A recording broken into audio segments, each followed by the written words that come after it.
পৃথিবীর ইতিহাসে তিনজন কালো মানুষের মর্যাদা আল্লাহর কাছে অনেক বেশি।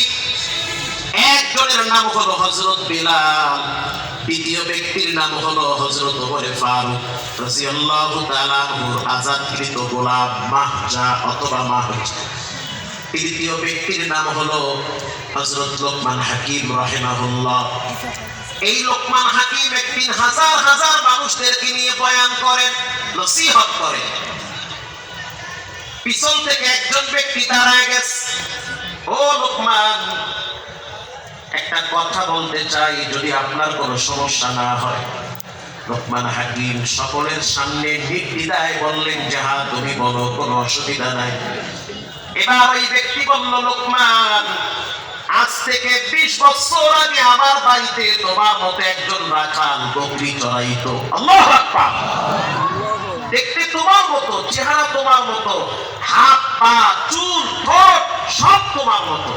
এখন তুমি যে ওই ব্যক্তি, এটা আমি কেমনে কই, কারণ তুমি তো সম্মানের চেহারায় বসা। লোকমান হাকিম তখন উত্তর দিল, 20 বছর আগের রাখাল আমি হইলাম সেই লোকমান। কও কি, কেমনে সম্ভব? বান্দায় চাইলে কোনোটাই সম্ভব না, আল্লাহ চাইলে সবই সম্ভব। সুবহানাল্লাহ। কথা স্টাইল কি? বান্দা চাইলে কিচ্ছু না হতে পারে, রব চাইলে সব হতে পারে।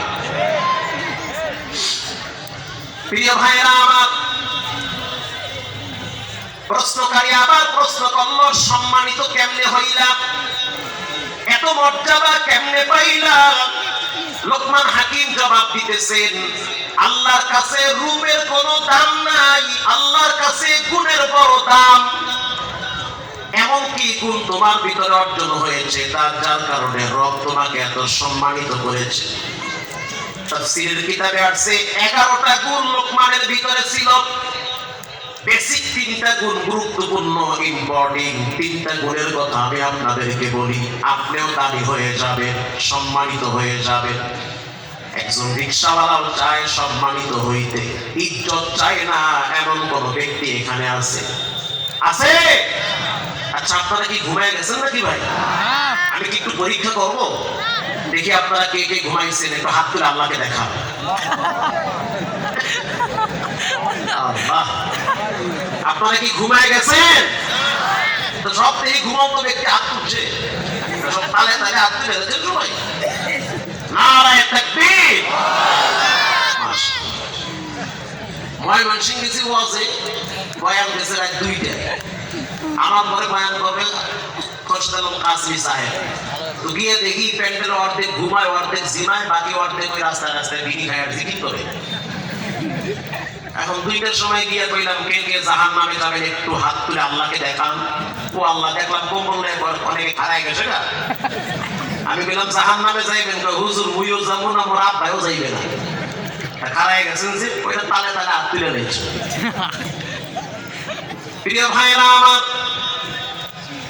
লোকমান হাকিম রাহিমাহুল্লাহ প্রশ্নকারী ব্যক্তিকে বললেন, 3টা গুণ থাকার কারণে রব্বুল আলামিন আমার মর্যাদা বাড়িয়ে দিয়েছে। 1 নম্বরে, আমি আমার জবানটারে হেফাজত করি, জিহ্বা লড়ায়া লড়ায়া মানুষকে কখনোই গালি দেই না, কটু কথা বলি না, মানুষের প্রতি হীনমন্যতা ছড়ায়া দেই না, মানুষের প্রতি বিদ্বেষ পোষণ করি না। কারণ জিহ্বার অনেক দাম। জিহ্বা লড়ায়া লড়ায়া মানুষ রবকে খুশি করে, আবার জিহ্বার মাধ্যমে মানুষের ঈমান নষ্ট হয়ে যায়। আল্লাহ কোরআনে বলেন, মা ইয়ালফিযু মিন কাওলিন ইল্লা লাদাইহি রাকীবুন আতীদ।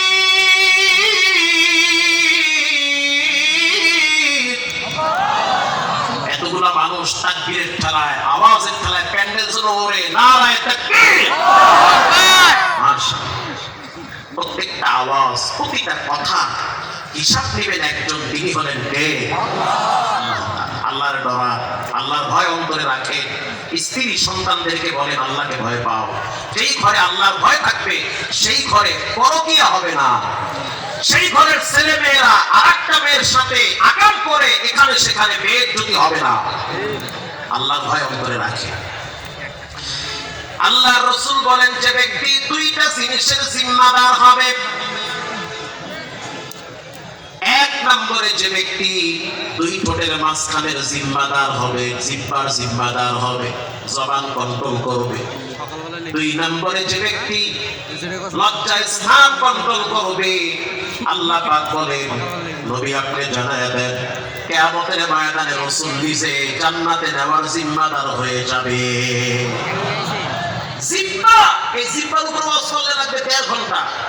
জবান বড় দামি জিনিস, সিপাই সাফাই বইয়া টুপি খুললা খালি হুজুরকে সমালোচনা কইলেন না।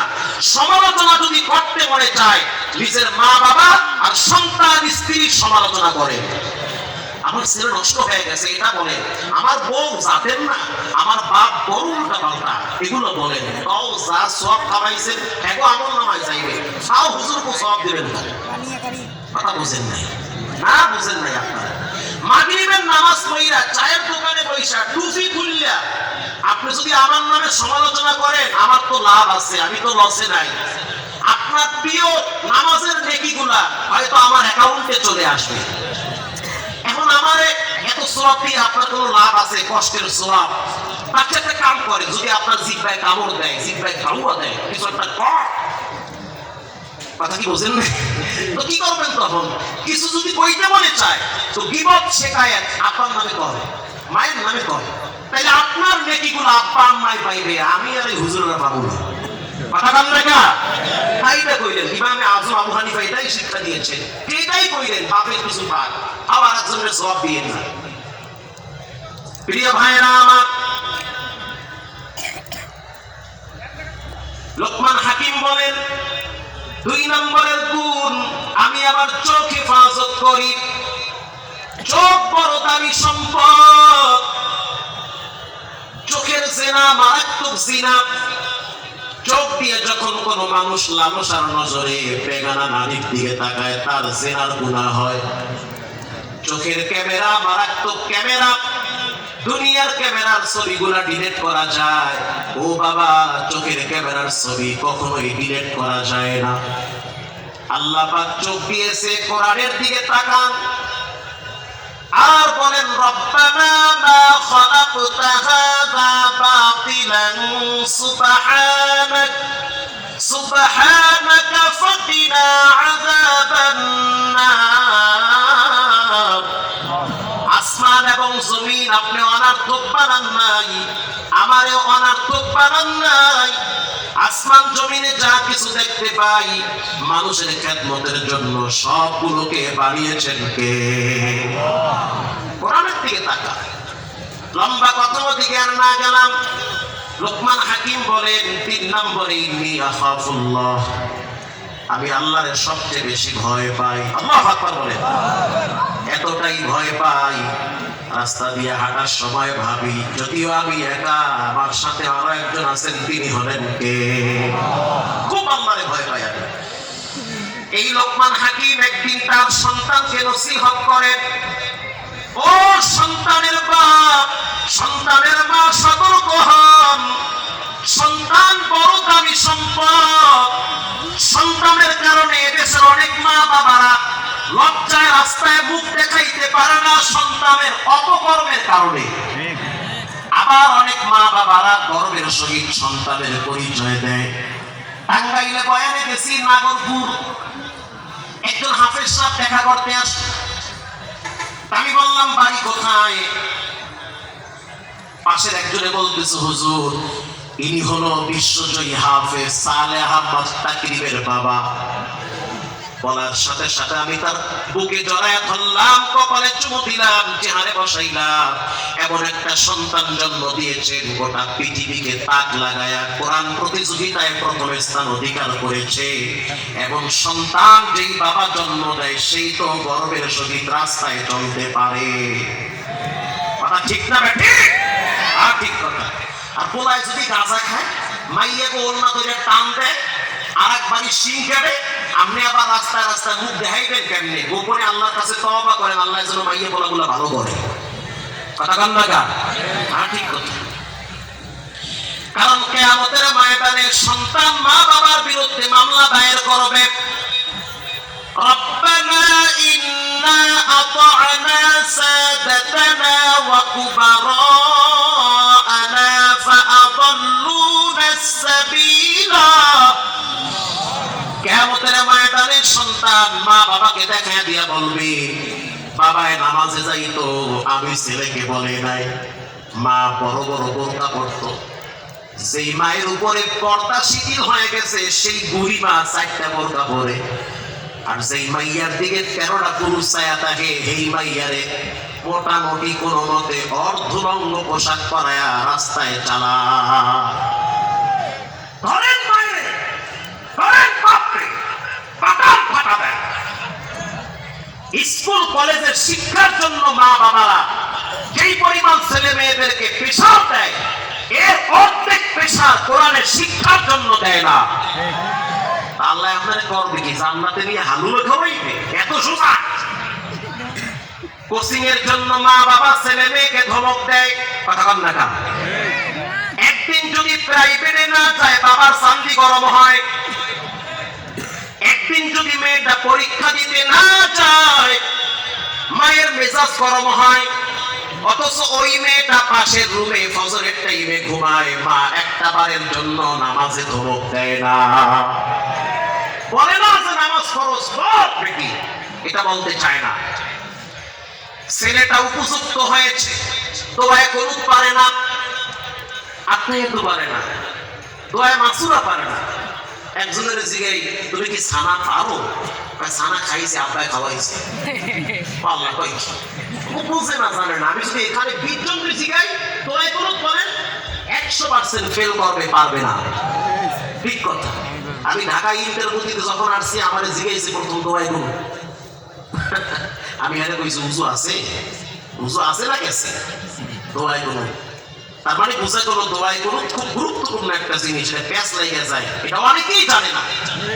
এরাই দেখবেন জুমার দিন আর একজনের জোতা লইয়া বাড়ি দৌড় মারে, এরাই জুমার দিন মসজিদে মিষ্টি নিয়ে মারামারি আর ঝগড়া করে, এরাই রাস্তায় রাস্তায় আলেমদের সমালোচনা করে, অথচ জিগাইলে আউযুবিল্লাহ করে না, বোম মারলে পা বাইরে বের মুখ দিয়ে।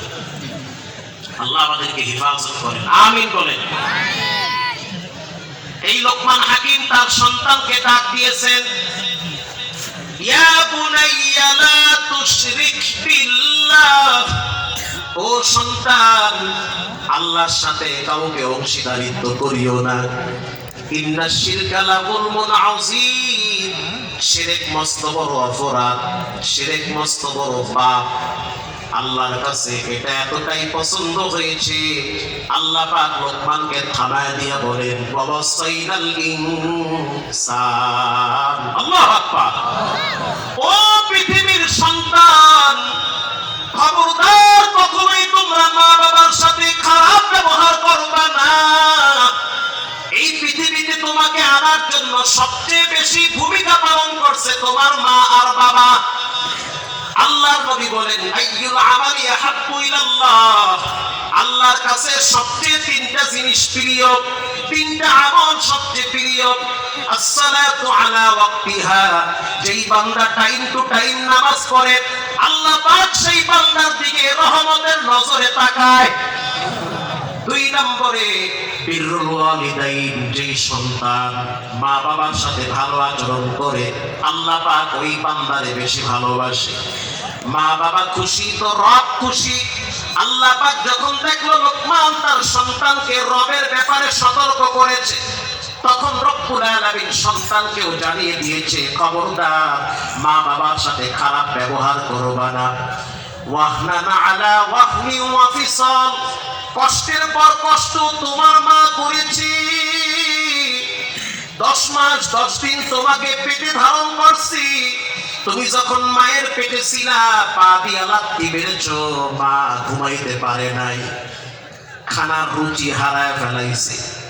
তোমার মা একটা মানুষ, তোমার মতো আর একটা মানুষকে তোমার মা পেটে ধারণ করেছে। তোমার ভিতরে রব্বুল আলামিন যখন রূহ দিয়েছে, তোমার হাত পায়ের শক্তি বেড়ে গিয়েছে, তুমি তোমার মায়ের পেটের ভিতরে এমন করে লাথি মারছো, ওই লাথির কারণে তোমার মা বেহুশ হয়ে গেছে।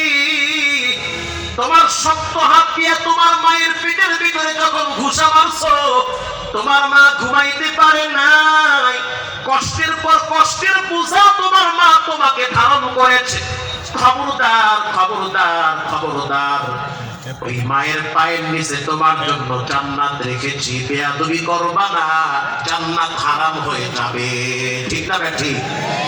প্রিয় ভাইরা আমার, সম্মান যদি পেতে চান মায়ের পায়ের নিচে তালাশ করেন, ইজ্জত যদি পেতে চান মায়ের কাছে গিয়ে একটু দোয়া নেন, জীবনে যদি সফলতা অর্জন করতে চান মায়ের কাছে একটু দোয়া নেন।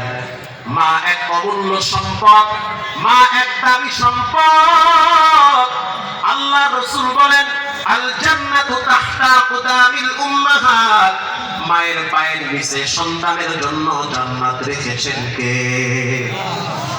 মায়ের অভিশাপে সন্তানের জীবন ধ্বংস হয়ে যায়। হে যুবক, তোমার কুচরিত্রের কারণে তোমার মা রাত্রিবেলা যায় নামাজে তোমার বিরুদ্ধে রবের দরবারে অভিশাপ দেয়। অনেক সন্তানের বিরুদ্ধে মা বাবারা রাত্রিবেলা রবের দরবারে কান্দে, আয় আল্লাহ এমন একটা সন্তান দিছো, সন্তান তো খারাপ, সন্তানের খারাপ ক্যারেক্টারের কারণে রাস্তায় মুখ দেখানো যায় না, এমন সন্তান সমাজে আছে না নাই? মা বাবা অভিশাপ। চাঁদপুর বাস স্ট্যান্ডে গিয়ে দেখেন, যুবক চেহারা অনেক সুন্দর, মাল্টি ন্যাশনাল কোম্পানিতে চাকরি করত, লক্ষাধিক টাকা মাসে বেতন পাইতো, অথচ এই যুবক এখন মেন্টাল হয়ে রাস্তায় পড়ে আছে। ইংরেজিতে কথা বলতে পারে, লিখতেও পারে, চেহারাও সুন্দর, অথচ শরীরে কোনো পোশাক রাখতে পারে না। এলাকার মানুষ বলল, এর কপালে মায়ের অভিশাপ লাগছে। কেমনে লাগছে? বলে ঢাকা শহরে লেখাপড়া করছে, লেখাপড়া করতে যেই টাকা ব্যয় হইতো পুরা টাকাটা তার মা কদু বিক্রি করে, মুরগির ডিম বিক্রি করে পাঠাইতো। বাবা ছোটবেলায় মারা গেছে, মায়ের যৌবনকে উৎসর্গ করছে, দ্বিতীয় বিবাহ বসে নাই। এই সন্তানটা ঢাকায় গিয়া একা একা গোপনে বিবাহ করেছে। বিবাহ করার পরে মেয়েটাকে নিয়ে যখন বাড়িতে আসছে, এবার বউ শাশুড়ির যুদ্ধ শুরু হয়ে গেছে। একটা পর্যায়ে দেখা গেল স্ত্রী সিদ্ধান্ত নিয়েছে, আমাকে যদি রাখতে হয় এই ঘর থেকে তোমার মাকে নামিয়ে দিতে হবে।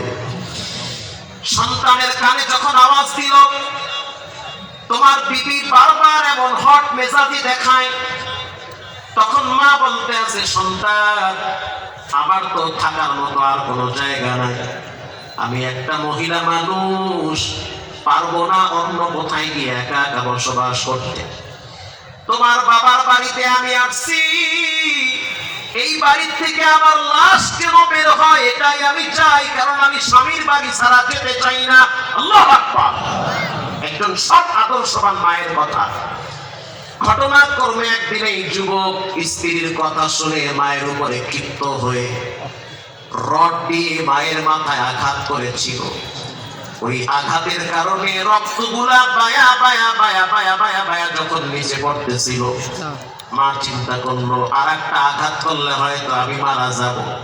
এবার মায়ের সামনে সন্তান যখন বলল রাস্তা দুইটা, হয় দ্বিতীয় আঘাত করে তোমাকে শেষ করে দিব, না হয় তুমি ঘর থেকে নেমে যাবে। মা চোখের পানি ছেড়ে বলতে আছে, সন্তান চলে গেলাম এই ঘর ছেড়ে, থাকবো না এই ঘরে, যেখানে আমার দুই চোখ যায় সেখানে আমি চলে যাব। মা যখন ঘর থেকে নেমে যাচ্ছে, বাড়ির সামনে একটা ছোট্ট মসজিদ ছিল, টিনের মসজিদ। ওই মসজিদের দিকে মা তাকাইয়া বলতে আছে, ও মসজিদের মালিক আল্লাহ, আপনার এই ঘরেই তো আমার স্বামী নামাজ পড়তো, আজ সেই সন্তান, আমার স্বামীর ঔরসে যেই সন্তান দুনিয়াতে আসছে, সেই সন্তানের হাতের রটের আঘাতে আমার শরীর রক্তাক্ত হয়ে গেছে। এখন আমি কারো কাছে বললে আমার নিজের ইজ্জত নষ্ট হয়ে যাবে, সম্মান থাকবে না। বিচার আমি আপনার কাছে দিলাম, যেই সন্তান তার স্ত্রীকে চিনলো আমারে চিনলো না, ওই সন্তান যেন তার স্ত্রী